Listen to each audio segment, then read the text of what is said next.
ॐ अज्ञानतिमिरन्धस्य ज्ञानाञ्जनशलाकया चक्षुरुन्मिलितं येन तस्मै श्रीगुरुवे नमः। श्रीचैतन्यमनोभीष्टं स्थापितं येन भूतले स्वयं रूपः कदा मह्यं ददाति स्वपदान्तिकं। वन्देऽहं श्रीगुरु श्रीयुतपदकमलं श्रीगुरून् वैष्णवंश्च श्रीरूपं सागरजातं सगन्धगुणातान्वितं तं सजीवं साद्वैतं सावधूतं परिजनसहितं कृष्ण चैतन्यदेवं श्री राधा कृष्ण पादान सगण ललिता श्री विशाखान्वितांश्च। हे कृष्ण करुणा सिंधु दीन बंधु जगतपते गोपेश गोपिका कांता राधा कांत नमस्तुते। तप्त कांचन गौरांगी राधे वृंदावनेश्वरी वृषभानु सुते देवी प्रणमामि हरि प्रिये। वाञ्छाकल्पतरुभ्यश्च कृपा सिन्धुभ्य एव च पतितानां पावनेभ्यो वैष्णवेभ्यो नमो नमः। नमो विष्णुपादाय कृष्णपृष्ठाय भूतले श्रीमते भक्तिवेदांत स्वामी की नामिने नमस्ते सरस्वते देवे गौरवाणी प्रचारणे निर्विशेष शून्यवादी पाश्चात्य देशितारिणे। जय श्री कृष्ण चैतन्य प्रभु नित्यानंद श्री अद्वैत गदाधर श्रीवासादि गौर भक्त वृंद। हरे कृष्णा कृष्णा कृष्णा हरे हरे, हरे राम राम राम हरे हरे कृष्णा। जी कुमुद माता जी बताइए। जी हरे कृष्ण प्रभु जी। भगवान के नाम जप में होने वाले 10 अपराध। पहला, भगवान नाम के प्रचार में संपूर्ण जीवन समर्पित करने वाले महाभागवतों की निंदा करना। दूसरा, शिव ब्रह्मा आदि देवों के नाम को भगवान नाम के समान अथवा उससे स्वतंत्र समझना। तीसरा, गुरु की अवज्ञा करना अथवा उन्हें साधारण मनुष्य समझना। चौथा, वैदिक शास्त्रों अथवा प्रमाणों का खंडन करना। पांचवा, हरे कृष्ण महामंत्र के जप की महिमा को काल्पनिक समझना। छठवां, पवित्र भगवान नाम में अर्थवाद का आरोप करना। सातवां, नाम के बल पर पाप करना। आठवां, हरे कृष्ण महामंत्र के जप को वेदों में वर्णित एक शुभ सकाम कर्म कांड के समान समझना। नौवां, अश्रद्धालु व्यक्ति को हरि नाम की महिमा का उपदेश करना। 10वां, भगवान नाम के जप में पूर्ण विश्वास न होना और इसकी इतनी अगाध महिमा श्रवण करने पर भी भौतिक आसक्ति बनाए रखना। भगवान नाम का जाप करते समय पूर्ण रूप से सावधान न रहना भी अपराध है। प्रत्येक वैष्णव भक्त को चाहिए कि इन 10 प्रकार के अपराधों से सदा बचकर रहे, ताकि श्री कृष्ण के चरण कमलों में प्रेम शीघ्र अतिरिक्त प्राप्त हो, जो मनुष्य जीवन का परम लक्ष्य है। हरे कृष्णा हरे बोल। हरि बोल हरि बोल। बहुत बहुत धन्यवाद माता जी का। तो ठीक है, तो हम प्रवेश करते हैं आज के श्लोक क्रमांक 19 में। कल हमने बहुत ही इम्पोर्टेंट श्लोक का डिस्कशन किया, बहुत ही ज्यादा इम्पोर्टेंट श्लोक 18 जो है ना 14.18। ऊर्ध्व गच्छन्ति सत्वसः मध्ये तिष्ठन्ति राजसः जगन्य गुणावृत्तिस्तो अधो गच्छन्ति तामसः। जो ऊपर जाते हैं वो सतोगुणी व्यक्ति ऊपर के लोगों को जाते हैं, मध्य लोकों में जो है राजसी गुणों के लोग रह जाते हैं, और जो जघन्य गुणावृत्ति तो जो गंदे गर्हित गुणों का संग करते हैं, है ना, जघन्य गुणावृत्ति स्थो अधो गच्छन्ति तामसा। ऐसे लोग जो तामस के नेचर के होते हैं, तमस गुण के होते हैं, ये नीचे के लोगों को जाते हैं। तो हम कल चर्चा किए जो राजसिक गुण वाले हैं वो जरूरी नहीं है कि मनुष्य योनि मिले उनको, वो हो सकता है पशु पक्षी योनि भी मिल सकती है उनको। लेकिन क्योंकि उन्होंने बहुत ज्यादा पाप नहीं किए रहते हैं, उन्होंने पाप पुण्य लगभग मिश्रित रहते हैं उनके जीवन में, तो उनको जीवन मिलने की चांसेस बढ़ जाते हैं। लेकिन कल हमने चर्चा की बहुत सारे फैक्टर्स होते हैं जो हमको डिसाइड करते हैं कि अगला योनि कौन सी मिलेगी। और जो अधोगच्छन्ति तामसा मतलब नीचे के लोकों में भी जाना है और नीचे की योनियों में भी जाना है। तो जो तमोगुण के संग करते रहते हैं उनको पशु पक्षी जलचर वृक्ष कीट पतंगे, है ना, ये सारी योनियां प्राप्त होती हैं। तो ये बहुत खतरनाक योनियां हैं। यहाँ पहुंचने के बाद दोबारा से हम उस क्रम में चले जाते हैं और उसके बाद क्रमिक विकास होता है, धीरे धीरे धीरे धीरे, सीधा मनुष्य योनि नहीं मिलती है। तो इसलिए जो है ना, श्रीमद् भागवतम में 11वें कैंटो में एक श्लोक आता है, लब्ध्वा सुदुर्लभम इदम बहु संभवन्ते मानुष्यम अर्थदम अपि हि धीरा।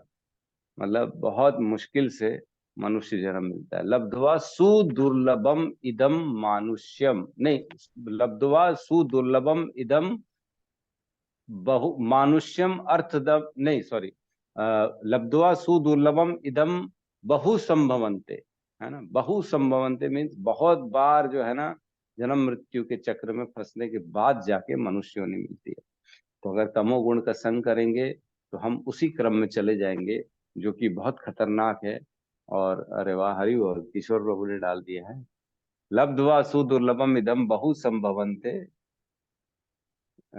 आगे है, मानुष्यम अर्थदम अपीह धीर तूर्णम ये यतेत न पतेद अनुमृत्यु यावत निश्रेयस विषय खलु सर्वता स्यात्। मतलब तूर्णम यतेत न पतेद अनुमृत्यु यावत, मतलब तुरंत जो धीरवान मनुष्य है ना, वो तुरंत जो है ऐसे कार्य में लग जाता है, जब तक उसका शरीर न छूटे तब तक उसकी जो है ना ऐसे कार्य में लगे जाएगा कि जिससे उत्तम इस लफड़े से बच सके। ये जो है अनुमृत्यु यावत, दोबारा उसकी मृत्यु ना हो, ऐसे कार्य में लग जाएगा। और वो है श्रेय, सबसे श्रेष्ठ कार्य है।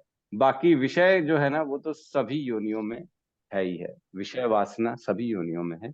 इसलिए उसकी चिंता नहीं करनी चाहिए कि मेरे इंद्रिय विषय पूरे कैसे होंगे, मेरी इच्छाएं पूरी कैसे होंगी, इसमें परेशान नहीं होना चाहिए। तो हम स्वतंत्र नहीं हैं। सबसे पहले तो हमको ये समझना है कि हम बंधे हुए हैं अपने गुणों से, है ना। तो इसको हम कैसे समझ सकते हैं कि हम जो भी कार्य करते हैं वो एक्चुअल में गुणों के द्वारा किया जाता है, हमारे द्वारा नहीं किया जाता। हमारे आत्मा को गुणों से कोई लेना देना नहीं है ना। शरीर, भौतिक शरीर, मन, बुद्धि, अहंकार ही हमको प्रकृति द्वारा मिलता है, जो कि गुणों से बनता है। हमने चर्चा की थी कि जो शरीर मिलता है, पंच तत्व रहते हैं, भूमि, गगन, वायु, अग्नि और जल, और इसमें मन, बुद्धि, अहंकार, ये जो भगवान की अपरा प्रकृति होती है, जो ये ना इनसे बनती है ना। 7.04, भूमि रपो नलल अनल वायु खम मनो खम मनो बुद्धि रेव च, है ना। तो ये अष्ट अष्ट चीजों से बनी है अपरा प्रकृति, जो कि गुणों से बनी है। हमने चर्चा की प्रधान में गुण रहते हैं, फिर वो महतत्व में गुण, फिर वो उत्तेजित हो जाते हैं, भगवान का दृष्टिपात पड़ता है तो एक्टिव हो जाते हैं, और उससे जाके फिर जो है ना सारी योनियां बनती हैं, और हमारे अंदर ये सारे गुण प्रवेश करते हैं, सतोगुण, रजोगुण और तमोगुण। और हम उन जैसे ही प्रकृति में ये शरीर हमको मिलता है, हम प्रवेश करते हैं इस प्रकृति में, हमारा समझ लीजिए व्यक्त अवस्था में आ जाते हैं हम, शरीर पाके इस जीवन में, तो हम इन गुणों से बंध जाते हैं।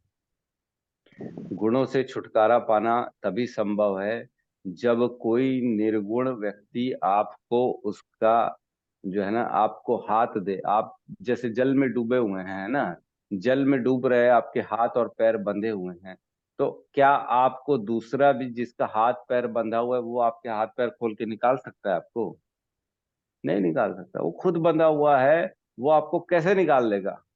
जब तक कोई ऐसा व्यक्ति नहीं आ जाता जिसके हाथ पैर खुले हुए हैं, वो ही आपकी भी रस्सी खोलेगा और आपको उस जल से बाहर निकाल सकता है। तो इसका इजी एग्जाम्पल है, जो हम सतोगुण, रजोगुण और तमोगुण की रस्सी से बंधे हुए हमारे हाथ और पैर। सतोगुण मीन्स सोने की रस्सी, रजोगुण मीन्स चांदी की रस्सी, और तमोगुण मीन्स लोहे की रस्सी, है ना। इन रस्सी से हम बंधे हुए हैं, लेकिन वो ही खोल के निकाल सकता है जो खुद भी इन रस्सी से मुक्त हो, और कोई नहीं निकाल सकता। तो शील प्रभुपाद के जो हमारे पास लेक्चर्स हैं, उसी के द्वारा हम अपने ये बंधन को खोलने का प्रयास करते हैं कि सतोगुण से भी निकले, रजोगुण से भी निकले और तमोगुण से भी निकले। लेकिन इन तीनों में श्रेष्ठ तो फिर भी सतोगुण है। सतोगुण में जितना जितना रहेंगे, हमको ज्ञान समझ में आता है। सतोगुण is the platform where you can understand spirituality. Spirituality समझने का जो प्लेटफॉर्म है वो सतोगुण है, वहां कम से कम हम समझ सकते हैं, और समझेंगे तो उसमें उसका फॉलो करके हम उससे बाहर निकलने की कोशिश कर सकते हैं। ठीक है, तो हम श्लोक क्रमांक 19 में प्रवेश करते हैं, साथ में दोहराएंगे। नान्यं गुणेभ्यः कर्तारम् नान्यं गुणेभ्यः कर्तारम् यदा दृष्टा अनुपश्यति यदा दृष्टानुपश्यति गुणेभ्यश्च परं वेत्ति गुणेभ्यश्च परं वेत्ति मद्भावं सोऽधिगच्छति। मद्भावं स्वधिगच्छति। रिपीट करूँ। नान्यं गुणेभ्यः कर्तारम्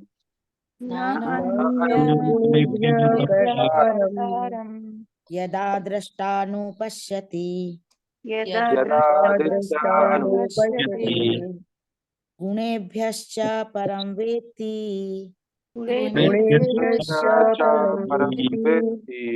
मद्भावं सोऽधिगच्छति।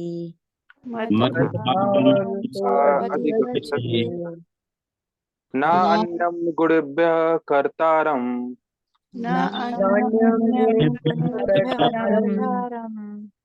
यदा दृष्टा अनुपश्यति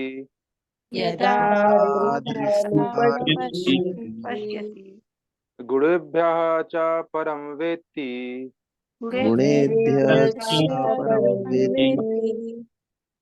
मद्भावं सः अधिगच्छति।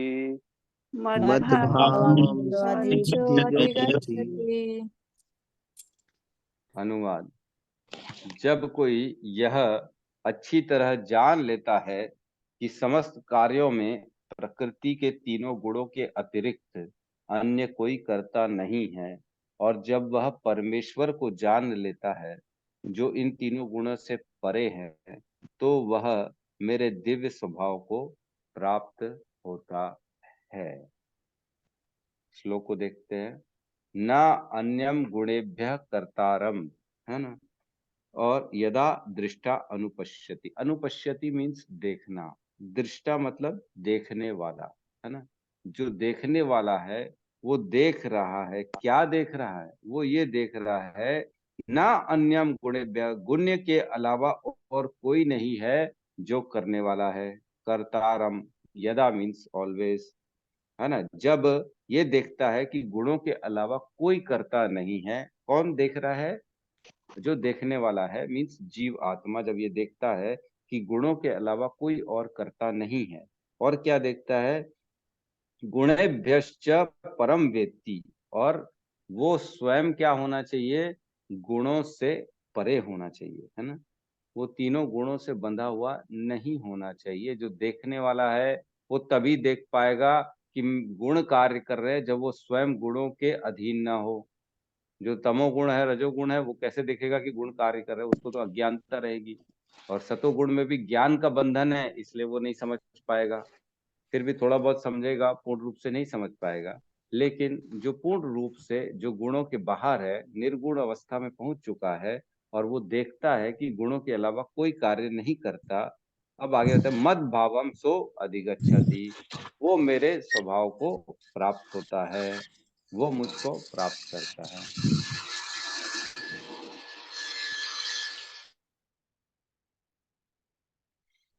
ठीक है, तो इसमें ये कहने का मतलब है कि गुणों के अलावा कोई करता नहीं है। जो ऐसा देखता है वो मेरे भाव को प्राप्त होता है, और उसको स्वयं गुणों से परे होता है वो।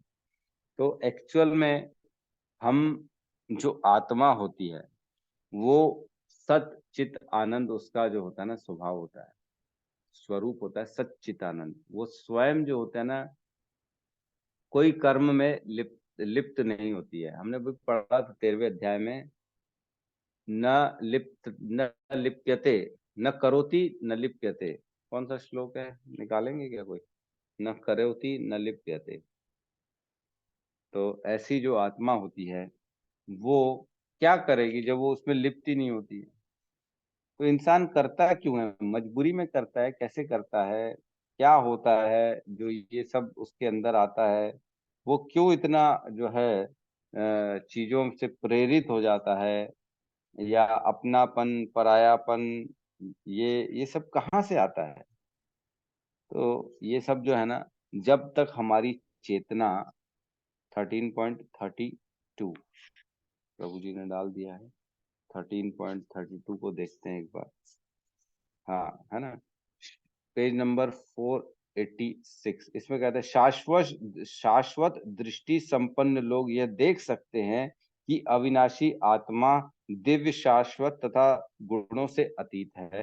हे अर्जुन, भौतिक शरीर के साथ संपर्क होते हुए भी आत्मा न तो कुछ करता है और न ही लिप्त होता है। मतलब एकदम दोनों में मैच कर रहा है। अगर दोनों श्लोकों को हम देखेंगे तो इसमें भी यही कह रहे हैं, जो आदमी अपने आत्मा का साक्षात्कार कर लेता है, जो समझ जाता है कि मैं आत्मा हूँ, वो इन तीनों गुणों से ऊपर चला जाता है और वो भगवान के दिव्य स्वरूप को प्राप्त होता है। तात्पर्य में प्रवेश करते हैं तो और क्लियर अंडरस्टैंडिंग आ जाएगी। तात्पर्य बाय शील प्रभुपाद की जय। समुचित महापुरुषों से केवल समझकर तथा समुचित ढंग से सीख कर मनुष्य प्रकृति के गुणों के सारे कार्यकलापों को लांघ सकता है। कैसे लांघ सकता है इन तीनों गुणों को पार? मैंने पहले ही बताया, जिस भी व्यक्ति के हाथ पैर बंधे हुए हैं, वो दूसरे के हाथ पैर बंधे हुए जो है उसको कैसे खोल सकता है? नहीं खोल सकता। लेकिन खोलेगा कौन? जिसके हाथ पैर स्वयं खुले हों, रस्सी से बंधे हुए नहीं, वो खोल के आपको उस पानी से बाहर निकाल सकता है। यहाँ पे वही बता रहे, जो महापुरुष जो हैं, जो जिन्होंने समझ चुके हैं सारे अध्यात्म को, वो आप उनसे अगर ढंग से सीखेंगे और उनसे सारे कार्यकलापों को समझेंगे तो ही हम इन तीनों गुणों से बाहर जा सकते हैं। ठीक है, आगे कहते हैं, वास्तविक गुरु कृष्ण है और वे अर्जुन को यह दिव्य ज्ञान प्रदान कर रहे हैं।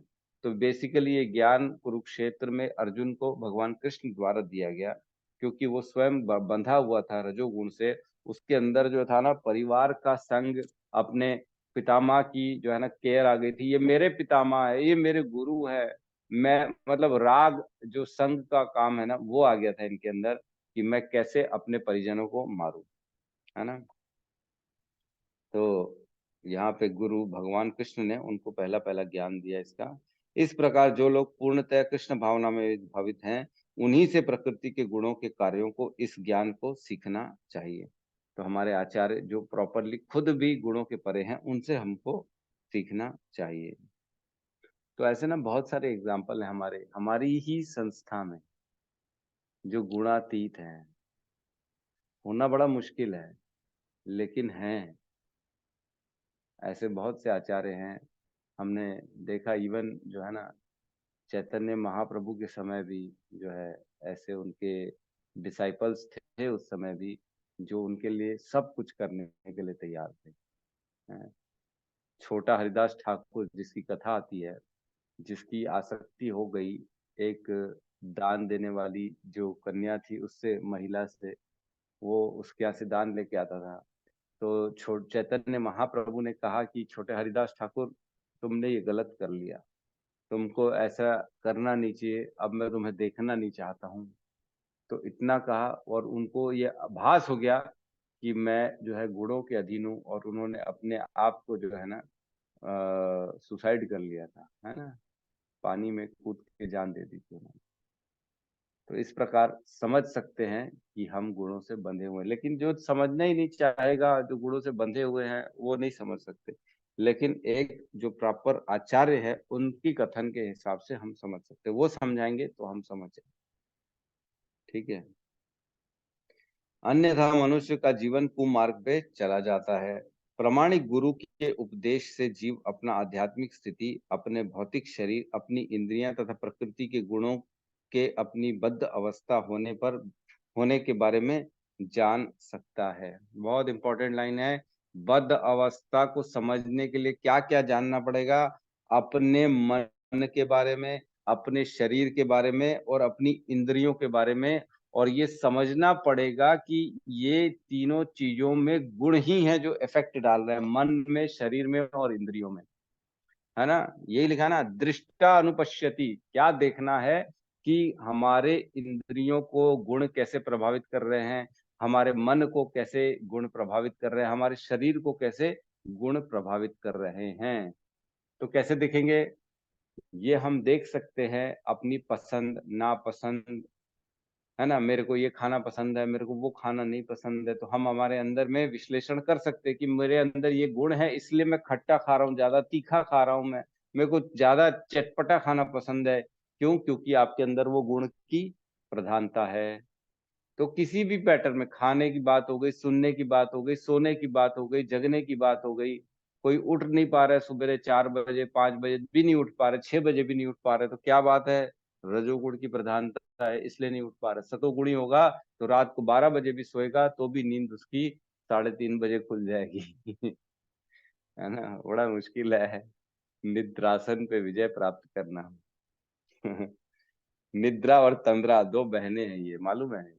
कुंभकर्ण की वाइफ निद्रा और तंद्रा। जब प्रभु श्री राम ने कुंभकर्ण का वध किया तो दोनों क्रोधित हो गई, बोले हम आपसे बदला लेंगे। कैसे बदला लेंगे? बोले जब जब आपकी कोई कथा करेगा, जब जब आपकी चैंटिंग करेगा, नाम जप करेगा, तब हम वहां जाके उनको प्रभावित कर देंगे, उसको निद्रा में डाल देंगे। तो हर कथा में, हर लेक्चर में कोई ना कोई सोता रहता है। तंद्रा मीन्स ऐसे आलसीपन, बस अब नींद आने वाली है, और निद्रा तो आप जानते हैं निद्रावस्था हो जाती है। तंद्रा में क्या होता है कि आदमी का कंसंट्रेशन ही नहीं बैठ पाता है, उसको नींद वाली चीज घुमाती रहती, समझ में नहीं आता उसको कुछ भी, फिर उसके बाद धीरे से निद्रा में चला जाता है। तो जैसे जैसे प्रभु की कथा चलती है, वैसे वैसे निद्रा और तंद्रा वहां पे प्रवेश कर जाती हैं, और हमको पढ़ने नहीं देती, सुनने नहीं देती, समझने नहीं देती हैं प्रभु की जो है ज्ञान। तो बेसिकली कहने का मतलब ये है कि सतोगुण में रहना बहुत इंपॉर्टेंट है, और अपने आप को ये देखना कि मैं सतोगुण में से भी निकलना है, मेरे को ये भी हमको समझना है कि मैं सतोगुण भी बंधन का कारण है, सतोगुण में भी रहूंगा तो मैं यहीं पे जन्म मृत्यु के चक्र में फंसा रहूंगा। तो हमको ये हमारे शरीर को देखना है, लेकिन इसमें ऐसा नहीं लग रहा कि यार ये कैसे संभव है, मैं शरीर हूं और शरीर के कार्यकलापों से भिन्न कैसे समझ लूं अपने आप को। आज चोट लगती है, खून निकलता है, तो दर्द तो होता है ना प्रभु जी, कैसे करें हम उससे। तो वह अब वही एग्जाम्पल हो गया है, जैसे एक पत्नी है, उसका पति बॉर्डर में मर गया, जब उसको यहाँ सुनाया गया तो उसको इतना आघात हुआ, इतनी चोट लगी, इतना दुख हुआ कि उसका हार्ट अटैक हो गया। क्यों हुआ? उसके शरीर में तो कोई चोट नहीं लगी। मानसिकता, ये इतना उसने अपनी चेतना को जोड़ के रखा है। एक्चुअल में क्या होता है, हमारा, हमने चर्चा की थी हमारे 5 कोशों के बारे में, अन्नमय कोश, मनोमय कोश, नहीं अन्नमय कोश, फिर प्राणमय कोश, फिर मनोमय कोश, ऐसे ही है ना। अन्नमय के बाद कौन सा आता है? मनोमय आता है कि प्राणमय आता है? कौन बताएगा? जल्दी बताइए, हम सबने बहुत बार पढ़ा है। प्राण में प्रभु जी। प्राणमय आता है, बिल्कुल सही कहा माता जी ने, प्राणमय आता है। अन्नमय कोश के बाद प्राणमय, फिर मनोमय, फिर सत्यम प्रभु जी मनोमय लिख दिए। मनोमय ही है, ऐसा लग रहा है मेरे को तो, मनोमय हैं? लग रहा है। अरे बाप रे बाप। थोड़ा सा कंफ्यूज हो गया अभी प्रभु जी।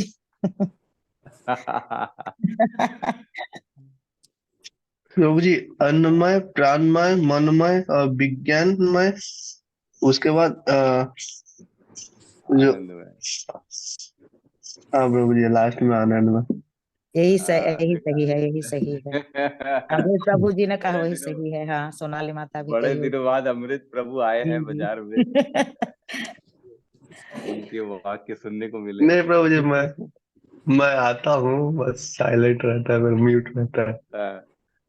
आज ज्यादा साइलेंट हो जी गए हो क्या आजकल? हाँ प्रभु जी, थोड़ा प्रैक्टिस कर रहा हूँ साइलेंट रहने का। ठीक है, ज्यादा मत होइए। है? भगवान की जी कथा में, प्रभु भगवान की क्लास में बोलना जरूरी है। ठीक है। जी प्रभु जी। हाँ, और थोड़ा मुखड़ा भी दिखाते रहिए कि ऐसा नहीं कि आप बंद करके बैठे अपने कार्य कर रहे हो। नहीं प्रभु जी, बैठा कार्य नहीं कर रहा हूँ, सुन रहा हूँ। 9 तारीख को क्लास में आओगे कि नहीं आओगे? आऊंगा आऊंगा। आओगे, ठीक है। ठीक है। तो हमारे प्रिय प्रिय अखिल अमृतदास प्रभु का विवाह है 8 तारीख को, 8 मार्च को। तो इनकी तरफ से हम सबको न्योता दे रहे हैं, आप सबको आना है। रायपुर में शादी है, ये खुद तो देंगे ही देंगे, लेकिन अब हमको भी इन्होंने अपना बड़ा भाई, अपना जो है ज्ञान का स्रोत जो भी मानते हैं, हमको गाइड मानते हैं, तो हम भी कुछ अपनी अथॉरिटी से सबको इनविटेशन दे रहे हैं, आप आइए, सब आइएगा, बड़ा अच्छा बिल्कुल वहाँ पे समझे। हरी चर्चा होगी, है ना। तो बेसिकली देखिए ऐसा है कि सुनना है तो समझना है, थोड़ा याद भी रखना है। ऐसा मत करो कि अन्नमय कोश के बाद ही भूल गए सबके सब की है क्या। ठीक है, अन्नमय कोश, फिर प्राणमय कोश, मनोमय कोश, फिर विज्ञानमय कोश, फिर आनंदमय कोश, ये होता है। हमने चर्चा की थी। मन पहले, सबसे पहले भूमि, जल और अग्नि, इससे बनता है अन्नमय कोश। फिर वायु और आकाश से बनता है प्राणमय कोश। फिर मन, बुद्धि, अहंकार से बनता है मनोमय कोश। फिर आत्मा से बनता है विज्ञानमय कोश, और परमात्मा से बनता है आनंदमय कोश। राइट, याद दिला दिया मैंने। अब क्या होता है, जो हमारा विज्ञानमय कोश है, मतलब आत्मा जो होती है, उसकी चेतना जहां तक जाती है, अगर उसकी चेतना शरीर तक हमारी रहेगी, मन बुद्ध, जैसे सबसे पहले चेतना निकलती किससे, उसको टकराती है मन में, मनोमय कोश से, मतलब मन बुद्धि अहंकार से, है ना। अब मन बुद्धि अहंकार के ऊपर ये रहता है कि वो चेतना को कहाँ तक विस्तारित कर सकते हैं। कई लोग सिर्फ अपने शरीर तक उसको विस्तारित करते, कई लोग अपने धन संपत्ति तक विस्तारित करते, कई लोग अपनी गाड़ी घड़ी में भी विस्तारित कर देते हैं, कई लोग अपने मोबाइल में भी चेतना को विस्तारित कर देते हैं, कई लोग अपने पुत्र परिजन माता पिता तक चेतना को डाल देते हैं, है ना। ये समझने की बात है। कई लोगों को बड़ा आघात होता है, मेरा घर अगर किसी को बता दोगे ना, अरे प्रभु जी तुम्हारा घर जल गया, और बाप रे, विचलित हो जाएगा, पागल हो जाएगा, गिर जाएगा, दौरा चढ़ जाएगा, पैरालिसिस अटैक आ जाएगा, हाय हाय मैं तो लुट गया, मैं बर्बाद हो गया, मैं क्या करूंगा। तो क्या हुआ, उसकी चेतना उसके घर तक पहुंची हुई थी। अगर किसी को बता दोगे तुम्हारे बैंक लॉकर सीज हो गए, तुम्हारा पैसा पूरा जो है सरकार लेके चली गई है, तुम्हारे ऊपर ऐसा हो गया, तो वो कई लोग जिनकी चेतना पैसे में रहती है, तो उनको अटैक आ जाता है ना। तो बेसिकली चेतना जहां तक आपकी रहती है, वहां तक आपका सारी चीजें ऐसी लगती है मेरे से जुड़ी हुई है ना। मेरा अपना विस्तार है, ऐसा लगता है कि मेरा धन में, मेरे परिवार में, अपने परिजन में अपना ही विस्तार वो लोग समझते हैं। तो लेकिन आत्मा की चेतना को हमको क्या करना है, मनोमय कोश के आगे ही नहीं, मनोमय कोश तक भी नहीं जाने देना, उल्टा पलट के परमात्मा तरफ हमारे को चेतना करनी है हमारी, है ना। तो हमारा अन्नमय कोश, प्राणमय कोश, मनोमय कोश में भी हमको हमारी चेतना नहीं डालनी। हमारा मन बुद्धि अहंकार हमको क्या बोल रहा है, उसको क्या पसंद है क्या नहीं पसंद है, ये बेसिकली वो मैनिपुलेट कर देता है ना। क्यों? क्योंकि मन बुद्धि अहंकार में पिछले कई जन्मों से हमारे संस्कार जुड़े होते हैं, वो 3 गुणों से अफेक्टेड होते हैं, इसलिए वो इस भौतिक संसार में चेतना का विस्तार करता है, सुख पाने के लिए, सेवा करने के लिए, प्रेम प्राप्त करने के लिए, प्रभुत्व जताने के लिए। लेकिन हमारी चेतना को हमको भगवान परमात्मा की तरफ डालेंगे, तो हम इस शरीर से भी, शरीर के दर्द से भी बाहर आ जाएंगे।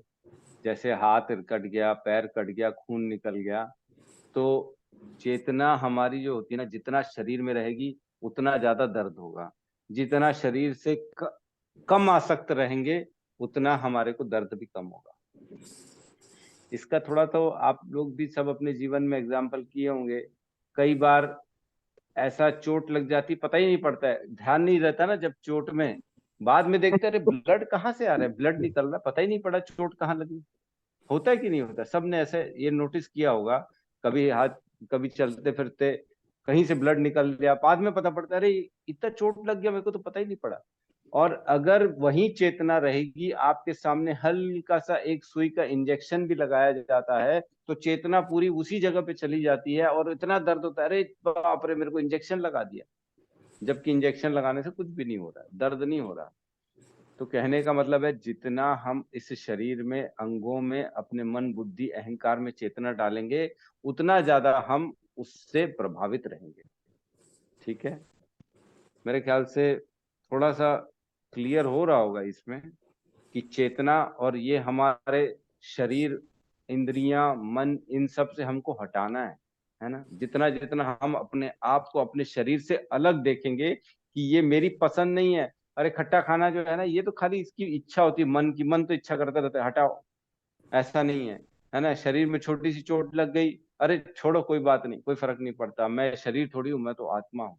जितना जितना हम अपने आप को अपने शरीर से अलग देखेंगे, उतना उतना ये श्लोक में हम प्रवेश करते चले जाएंगे और तीनों गुणों से बाहर चले जाएंगे। इसीलिए कहते हैं हमारे जो गुरु आचार्य लोग हैं, अपने आप को इतना हाईलाइटेड नहीं रखना चाहिए, है ना।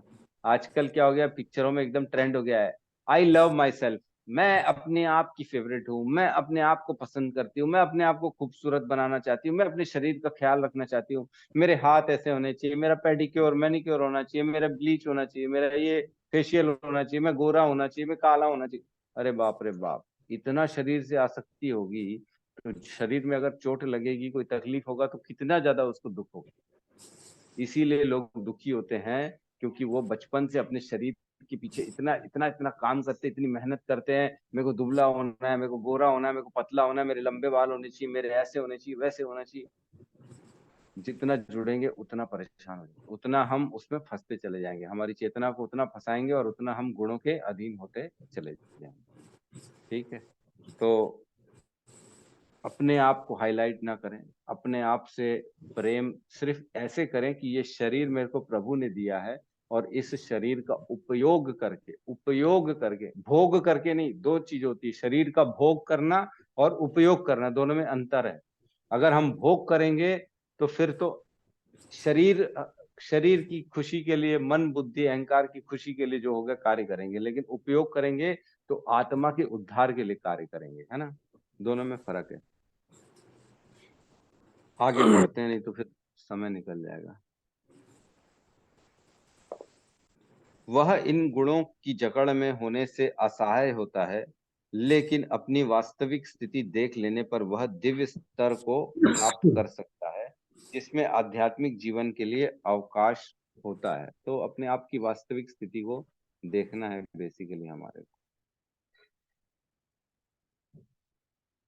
वस्तुतः जीव विभिन्न कर्मों को का कर्ता नहीं होता, उसे बाध्य होकर कर्म करना पड़ता है, क्योंकि वह विशेष प्रकार के शरीर में स्थित रहता है, जिसका संचालन प्रकृति का कोई गुण करता है। जैसे गाय है, गाय मांस खाएगी क्या? गाय मांस नहीं खाएगी, आप कितना ही सर पटक लो, नहीं खाएगी। शेर को चने खिला सकते हैं क्या हम? नहीं खाएगा शेर, शेर घास नहीं खाएगा। ये नियम है, उस शरीर में रहते रहते उस शरीर के नियमों से बंधा हुआ है वो जीवात्मा, और उस शरीर के नियम जो होते हैं प्रकृति द्वारा संचालित होते हैं और उन्हीं के अनुरूप उस शरीर का वो कार्य होता है ना। यही लिखा है, विशेष प्रकार का शरीर में स्थित होता है, जिसका संचालन प्रकृति के कई गुणों द्वारा होता है। जब तक मनुष्य को किसी आध्यात्मिक मान्यता प्राप्त व्यक्ति की सहायता नहीं मिलती, तब तक वह यह नहीं समझ सकता कि वास्तव में कहाँ स्थित है। अपने आप को एनालिसिस कैसे करेंगे? जब तक हमारे पास कोई सीनियर नहीं आएगा बताने के लिए, तुम बंधे हुए हो, तुम गुण से बंधे हुए, रजोगुण है तुम्हारे अंदर, तमोगुण है, सत्वगुण है, इनसे निकलो बाहर। जब तक कोई तुमको डांटेगा नहीं, तब तक हम ये नहीं समझ सकते। आगे कह रहे हैं, प्रामाणिक गुरु की संगति से वह अपनी वास्तविक स्थिति समझ सकता है और इसे समझ लेने पर वह पूर्ण कृष्ण भावना में स्थिर हो सकता है। कृष्ण भावना भवित व्यक्ति कभी भी प्रकृति के गुणों के चमत्कार से नियंत्रित नहीं होता। चमत्कार हो रहा है प्रकृति में है। सबसे पहला चमत्कार कैसा होता है मालूम है?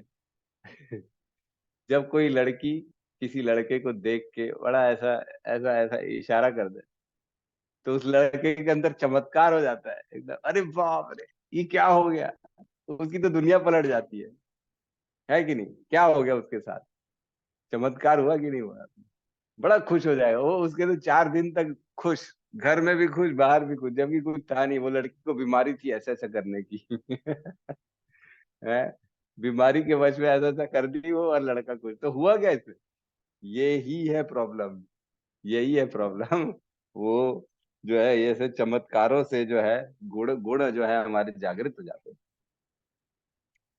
कुछ कुछ होता है, ऐसे बोलते हैं ना, तुझे देखा तो कुछ कुछ जाना सनम, क्या क्या है, कुछ कुछ होता है। अरे क्या क्या हो गया? ये सब गुण जो है ना अंदर से उफान मारते हैं लोगों के अंदर, उनको समझ में नहीं आ रहा, जो है काम इच्छा जागृत हो जाती है। तो इन सबसे बचना चाहिए, ये समझना चाहिए कि ये गुणों के द्वारा प्रभावित हो रहे हैं हम, है ना। 7वें अध्याय में बताया जा चुका है कि कृष्ण की शरण में जाते हैं, कृष्ण की शरण में जाता है वह प्रकृति के कार्यों से मुक्त हो जाता है। तो ये कौन सा श्लोक है? मया दक्षिण प्रकृति, नहीं ये है ना, देवी ऐसा गुणमयी मम माया दुरतया मामेव ये प्रपद्यन्ते माया में ताम तरन्ति ते। जो मेरी शरण में आता है वो माया से छुटकारा पा जाता है। जो व्यक्ति वस्तुओं को यथा रूप में देख सकता है उस पर प्रकृति का प्रभाव क्रमशः घटता जाता है। तो जैसे जैसे हम ये चीजें को समझेंगे वैसे वैसे माया से हम छुटकारा पाते जाएंगे। तो कुछ श्लोक है हमारे इसमें भागवतम में, आप नोट कर लीजिए, समय तो नहीं बचा इसलिए पढ़ लीजिएगा। 11.13.6, 11.25.32 और 33 और 7.1.10। ठीक है।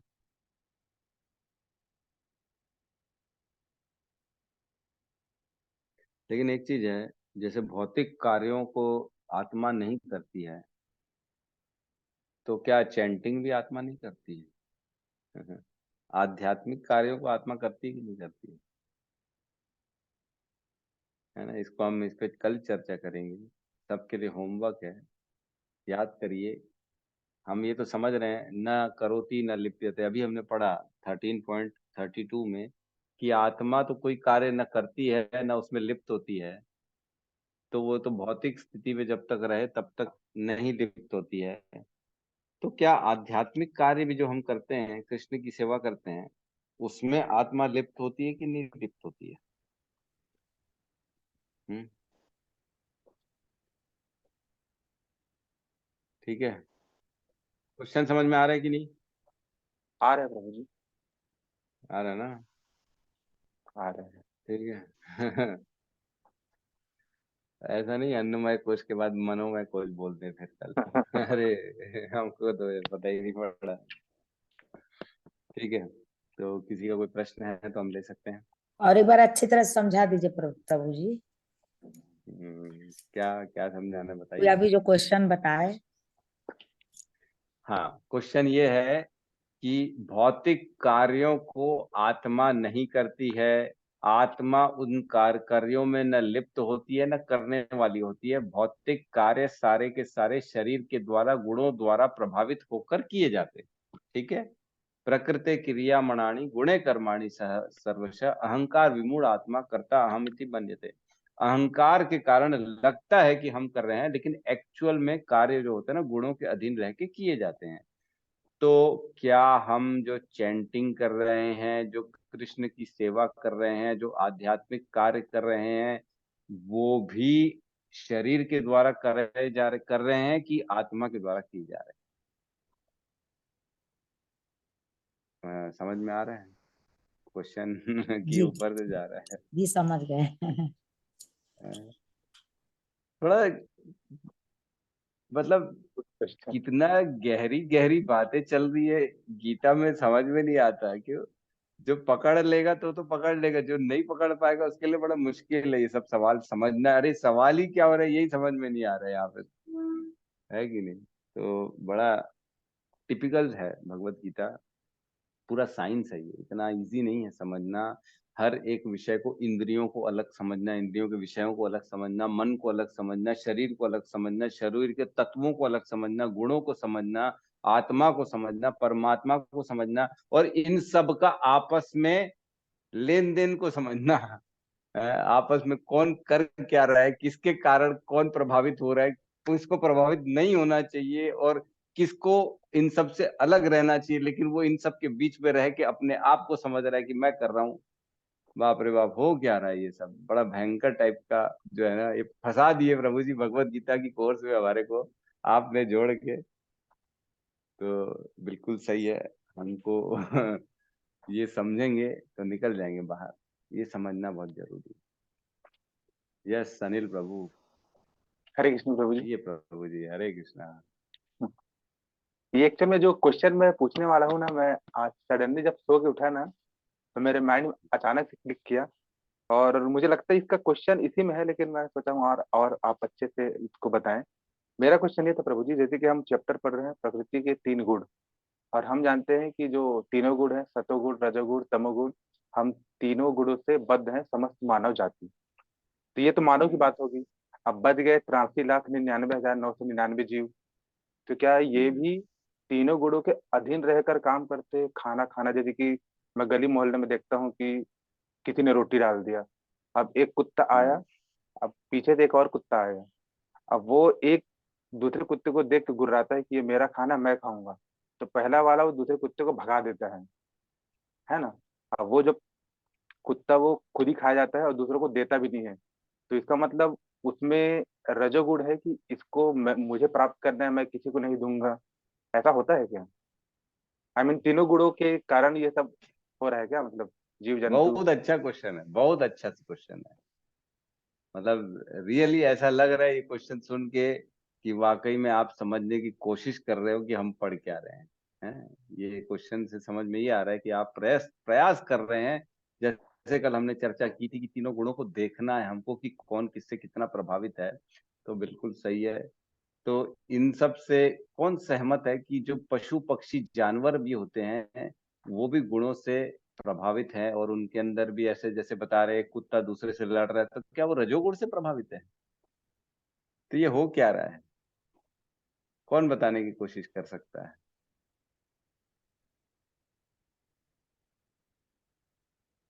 कोई भी? प्रभु जी एक आप को भी बताए थे मतलब ये मतलब इस ब्रह्मांड में हर कोई गुण के अधीन है, मतलब तीनों गुण से।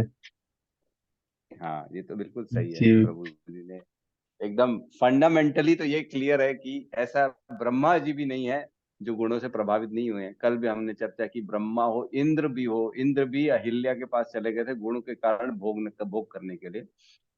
तो ये तो क्लियर है कि हर जीव जो है गुणों से प्रभावित है।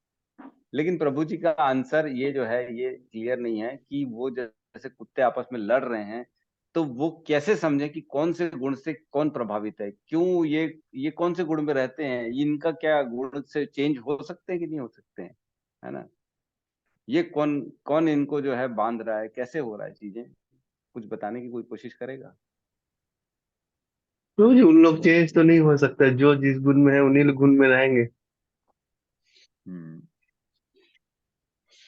तो देखिए ऐसा है, बिल्कुल सही कहा प्रभु जी ने, उनका गुण चेंज नहीं होता है। ये एक्चुअल में क्या होता है, मनुष्य योनि ही एक ऐसी है। अच्छा, सत्यम प्रभु कहना चाहते हैं, कहिए प्रभु जी। प्रभु जी क्या ये हो सकता है जैसे एक है ना कि रजोगुण वाला जो अनिल प्रभु जी ने बोला, तो बोले हैं तो क्या कहते हैं उनका मतलब पिछले जीवन के अनुसार होगा कि मतलब जैसे पिछले जीवन में अगर छीन के खाने वाला या कोई भी ऐसी चीज है मतलब छीनने की प्रवृत्ति या कोई ऐसी चीज है रजोगुण वाली, तो वहीं भले ही वो कोई और योनि मिल गई मनुष्य के अलावा, पशु योनि या कोई भी योनि, तो वहीं फिर अगले जीवन में भी रहेगा। मतलब वो एक बार के लिए अगर दोबारा से मनुष्य जीवन मिल गया तो अपने आप को सुधार सकता है, लेकिन पशु योनि में नहीं सुधार सकता। वो जैसा पिछले जन्म में रहा होगा तो उस वही प्रवृत्ति जो है इस जीवन में भी मिलेगा पशु योनि। क्या ऐसा हो सकता है क्या प्रभु? आपका तो है ना अप्रोच थोड़ा बहुत सही है, लेकिन पूर्ण रूप से वो सही नहीं है। थोड़ा बहुत सही है कि उसको जो योनि प्राप्त हुई है वो एक प्रॉपर गुण के कारण वो योनि प्राप्त हुई है, ठीक है, ये है, ये मैटर आपका सही है। लेकिन अब वो योनि प्राप्त होने के बाद क्या होता है, पूर्ण सारी चेतना भूल गई, नए शरीर मिल गया, नए शरीर को स्व मान बैठा, अब उसके साथ उसका मन बुद्धि अहंकार भी नए शरीर में आ गया। लेकिन नए शरीर में उसकी बुद्धि जो होती है ना एकदम डाउन कर दी जाती है। जैसे पंखे का रेगुलेटर होता है ना, हमारे हाथ में होता है, बढ़ा दिए फुल स्पीड पे चल रहा है, कम कर दिए तो कम स्पीड में चल रहा है। तो वैसे ही पशु पक्षी की, जैसे हमने चेतना पढ़ी थी 5 प्रकार की, है ना, मुकुलित चेतना, आच्छादित चेतना, मुकुलित चेतना, संकुचित चेतना, विकसित चेतना, पूर्ण विकसित चेतना, इस तरह से हमने पढ़ी थी। तो इनकी लेवल में चेतना को डाउन कर दिया जाता है, इनके बुद्धि के स्तर को बहुत नीचे कर दिया जाता है। तो ये जो है ना, सोचने समझने की शक्ति इनके अंदर से खो जाती है, और ये ऐसे बंधे रहते हैं उस शरीर से, उस प्रकृति के गुण से, कि वो उसी के अंदर रहते हुए कार्य कर सकते हैं। लेकिन मनुष्य योनि में आपको ये एडवांटेज है कि आप उस रेगुलेटर को बढ़ा घटा सकते हो, है ना, अपनी चेतना को विकसित कर सकते हो, पूर्ण विकसित कर सकते हो, या तो मुकुलित कर सकते हो। अच्छा, मुकुलित मुकुलित तो होती है ना जो चेतना, सबसे लोअर लेवल की चेतना मुकुलित होती है जो मनुष्यों में होती है, फिर होती है विकसित, और उसके बाद होती है पूर्ण विकसित। 3 तरह की चेतना मनुष्यों में पाई जाती है। तो हमारे हाथ में है, हम उस चेतना को डाउन अप कर सकते हैं, क्योंकि हमारे पास बुद्धि है, हमारे पास गुरु है, हमारे पास आचार्य है, हमारे पास शास्त्र हैं, इनके माध्यम से हम कर सकते हैं। लेकिन पशु पक्षी के पास कुछ नहीं, वो बंधा, ऐसा बंधा है कि उसकी रस्सी खुलने वाली नहीं है, ना कोई खोल सकता है उसकी रस्सी, क्योंकि उस शरीर में है वो, और वो जिस शरीर में रहते हैं उस शरीर से ऐसे बंधे रहते हैं, ऐसे गुणों से बंधे रहते हैं कि उसके बाहर वो जा ही नहीं सकते हैं। जैसे कि हमने चर्चा की, गाय कभी नॉनवेज नहीं खाएगी, लेकिन मनुष्य खा लेगा, उसको पता नहीं है, वो उसको पता है नॉनवेज भी खा सकता है, वेज भी खा सकता है, प्याज लहसुन के बगैर भी रह सकता है, लेकिन उसके ऊपर पूर्ण जो है ना, उसको फ्रीडम है, वो उसकी चेतना है, उसको जो भी करना कर सकता है। लेकिन पशु पक्षियों की चेतना, उनकी बुद्धि को डाउन कर दिया जाता है, वो उससे ज्यादा कर ही नहीं सकते। जिस गुण में उनको बांधेंगे वो उसी गुण के रह जाएंगे आजीवन, ऑलवेज, टिल द एंड, मृत्यु तक वो उसी गुण में, उसी फिक्स चेतना में ही स्थित रहेंगे, उससे न बढ़ेंगे न घटेंगे। ठीक है प्रभु जी। तो हर योनि की, हर शरीर की चेतना जो होती है ना, वो उस शरीर के द्वारा डिसाइड की जाती है। जैसे शरीर बन गया, जैसे एक वृक्ष की चेतना है, वृक्ष की चेतना और नीचे कर दी जाती है, तो वो उतना ज्यादा, वो तो सोच भी नहीं सकता, उसको तो कुछ समझ में नहीं आएगा वृक्ष को, है ना, वो बस खड़ा का खड़ा ही है। लेकिन पशु पक्षी को तो मालूम है कम से कम कि बारिश हो रही है, मैं शेल्टर में चले जाऊं, धूप हो रही है, छांव में चले जाऊं। तो ये सब चीजें ऐसी है कि चेतना शरीर के द्वारा जो बनाई गई है उसी में रहेंगे, और उसी गुण में वो रहेंगे, उससे ऊपर नहीं जा सकते वो। ठीक है प्रभु जी। तो प्रभु जी, जैसे कि आपने वृक्ष का एग्जाम्पल दिया, तो जैसे कि मुझे पता है कि मैं इंसान हूँ, मैं आपको देख पा रहा हूँ या फिर आप मुझे देख पा रहे हैं, तो क्या वृक्ष को पता होता है कि मैं एक पेड़ हूँ? मैं धूप को महसूस कर रहा हूँ कि मैं पेड़ हूँ, मैं कहीं जा नहीं सकता? ऐसा कुछ सेंस, फीलिंग आता है क्या उनके भीतर, अगर जीवा? देखिए, फीलिंग थोड़ी बहुत तो रहती है वृक्षों में भी, ऐसा नहीं है कि नहीं रहती है, लेकिन वो बहुत ज्यादा नहीं रहती है ना। जैसे कि अगर एक कोई पेशेंट है ना, आप भी जैसे मेडिकल लाइन में ही है, तो हर जी। आदमी की फीलिंग जो होती है ना, एक स्तर के बाद, मतलब एक एक स्तर तक रहती है। कोई ज्यादा सोच सकता है, किसी और का भी दर्द कोई फील कर सकता है, कोई किसी और का दर्द फील नहीं कर सकता, ऐसा होता है मनुष्यों में भी। वैसे ही चेतना का लेवल, फीलिंग का लेवल डाउन कर दिया जाता है। वृक्षों में भी थोड़ी बहुत होती है फीलिंग, लेकिन बहुत ज्यादा नहीं होती। उसी प्रकार हो सकता है कीट पतंगों में उससे थोड़ी ज्यादा फीलिंग हो, उससे ज्यादा फिर पशुओं में हो, फिर कुत्ते में बहुत ज्यादा फीलिंग है। कुत्ते को जैसे ही थोड़ा सा प्यार करो तो वो एकदम आपके पीछे दौड़ना चालू कर देता है। क्यों? क्योंकि उसके अंदर ज्यादा फीलिंग है, उसके अंदर की चेतना विकसित है। लेकिन जी। वही अगर हम थोड़ा नीचे चले जाएं, कोई और योनि का जैसे कर लें हम, सांप। मछली को कर लो, या सांप को कर लो, या बिच्छू को कर लो, या मेंढक को कर लो, आप उनको प्यार करोगे तो वो समझेंगे थोड़ी, वो उनको लगेगा कि ये मेरे को मार रहा है। वो सिर्फ एक ही चीज समझेंगे, कोई मेरे पास आ रहा है तो ये मेरे मेरे को कहीं से भी हानि करने का, हानि पहुंचाने का प्रयास में है। लेकिन कुत्ता समझ जाएगा आप उसको प्यार कर रहे हो कि उसको हानि पहुंचा रहे हो। तो इसी प्रकार वृक्ष की चेतना और नीचे रहती है, फीलिंग तो रहती है लेकिन कम रहती, बहुत कम, ना के बराबर। तो प्रभु जी, जितने भी जीव जंतु हैं वो तीनों गुण के अधीन नहीं आते? सब तीनों गुण के अधीन आते हैं। ओके, लेकिन चेतना का लेवल किसी में कम किसी में ज्यादा रहता है। हम्म हर जीव तीनों गुणों के अधीन है। प्रकृति में जो घुस गया ना, जितने जो भी आदमी पर जो भी जीव प्रकृति में घुस गया वो तीनों गुणों के अधीन ही है। ठीक है। जी धन्यवाद। अरे आज कुमुन माता जी का बर्थडे है, हरि बोल हरि बोल। माता जी का जन्मदिन की बहुत बहुत शुभकामनाएं। कृष्ण भावना भवित जन्मदिन आपका।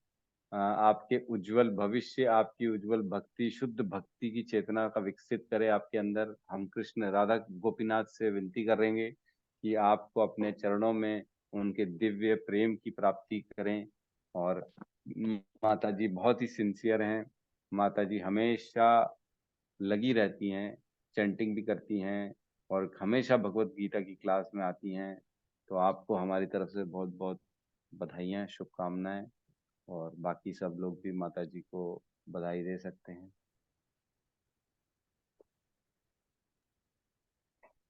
धन्यवाद प्रभु जी। हरे कृष्णा। हरे कृष्णा।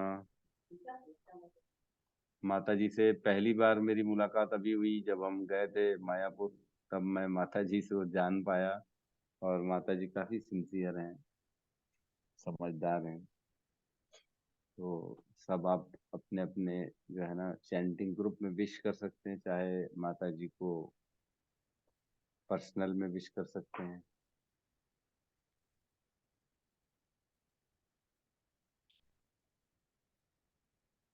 हरे कृष्णा। सभी वैष्णव भक्तों के चरणों में दंडवत प्रणाम। बहुत बहुत धन्यवाद कृष्ण भावना भक्ति विशेष के लिए। और सभी के विशेष मेरे और ब्लेसिंग्स मेरे लिए बहुत ज़्यादा ही मीनिंगफुल हैं।